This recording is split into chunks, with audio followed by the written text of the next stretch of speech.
Hello and welcome to the Thinking Cap Solutions podcast. This is episode 2. My name is Corey Kay. I'm going to bring you Mickey Maher in a moment. We have a combined 30 plus years media experience and we specialise in content and audience engagement strategies. And today on the pod, we're going to take a deep dive into content strategy. What is it? Why is it essential? And how it can elevate your brand. Mickey Maher, welcome back. Good to be here, Corey. All right, let's just get straight to it. Why are we seeing so many brands and businesses working in the world of content? Well, it's great, isn't it? And there should be more doing it. And I think it's because they've picked up on that as a consumer, I want to know more about a brand than I've ever before. So I want to look underneath the surface because when I'm making a decision around a brand I'm going to buy for or interact with, I want to know a bit more. And they do it because it allows them to tell their story around their brand. And that's important. You want to know what goes on. What do they care about? What's their values? What's their personality? And does it align with me? Man, there's just so much competition out there and any opportunity to make someone lean in. I think that's what content can do. We've seen it work, done right, can build trust and loyalty. Yeah, it does. And that loyalty then turns into retention.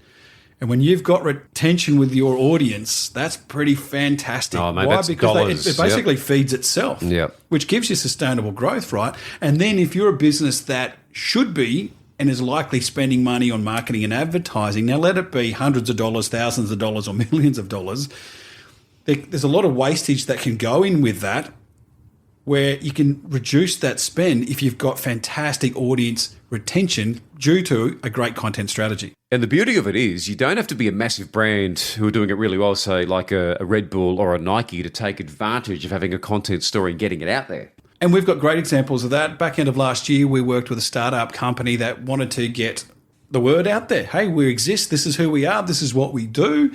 And we created a content strategy for them to get up and running. We've worked with a betting agency who's been around for a very long time, but they've realized that their industry has absolutely evolved, so they have to pivot. So we worked with them on their evolution and content strategy.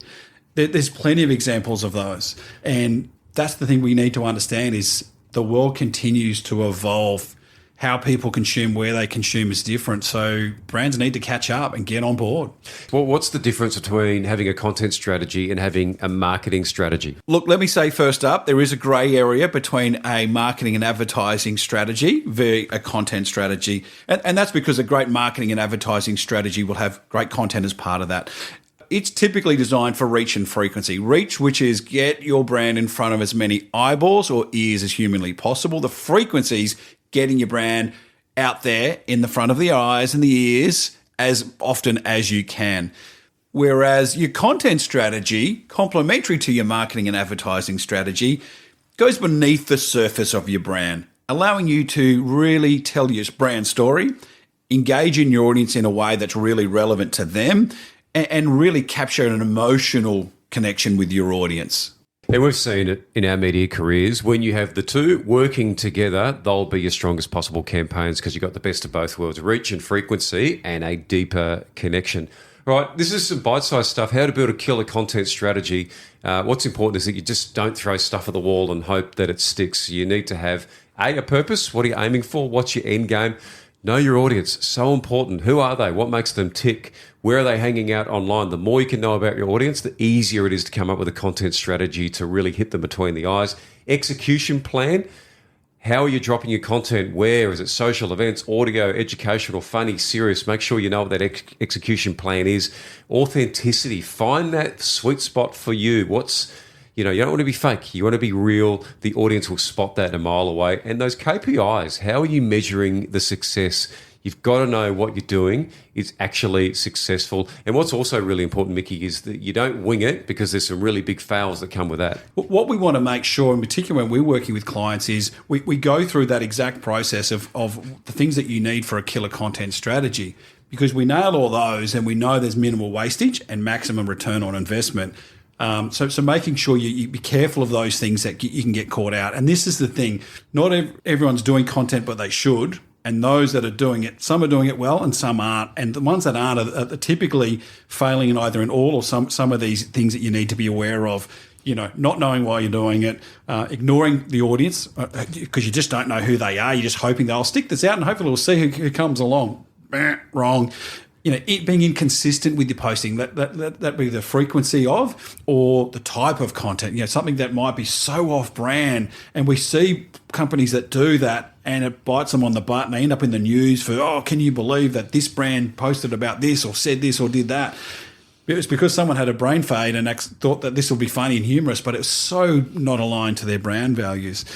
The other thing is being careful about, don't be too pushy on sales, because that's not what is part of your content strategy. That's your marketing and advertising. It can fit in there, but not your content strategy. Your content strategy is about building that trust with your audience. They're not going to do that if you're ramming it down their throat. Oh, you need to buy this and you need to, that's just not what a great content strategy is about. And of course, you've got to track your results. Those KPIs you talked about, which is important. If you're not doing that, well, how do you know it's working? How do you know the time that you're investing in it is worthwhile?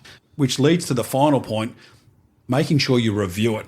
And not everyone's doing that either. If you're reviewing what you do, it allows you to evolve if you're not meeting those KPIs or you see there's an evolution in where your audience are playing or what it might be. Because I can tell you now, whatever you start as your content strategy today, it's not going to be the same in 3, 6, 12 months' time. It will evolve because it should evolve, and so you need to review it. And we as a business, we can help you with that purpose as well, because sometimes it's about finding that pain point and then coming up with a content strategy that speaks to the pain point. So we'll give you information at the end, but if we can have a consultation and maybe help you out, we're more than happy to do that. But I want to talk about Tim the Lawnmower Man, because here's an example, and I think for anyone who's a brand or a business, this should inspire you. If a guy who is mowing lawns can have 1 million followers and be doing a content strategy all on his own, what are the possibilities for you? The gentleman's having a bit of a tough time with some health issues. So I was more than happy to tell him that we'd take care of it for nothing. This one went sort of semi-viral. Well, not semi-viral. 13 million people watched the TikTok for it, and then 800,000 people watched us cut it live, which was fun to do. We're going to do another one next week as well, so I hope you enjoy it. This transformation is absolutely amazing, done 100% for free, made us feel really good.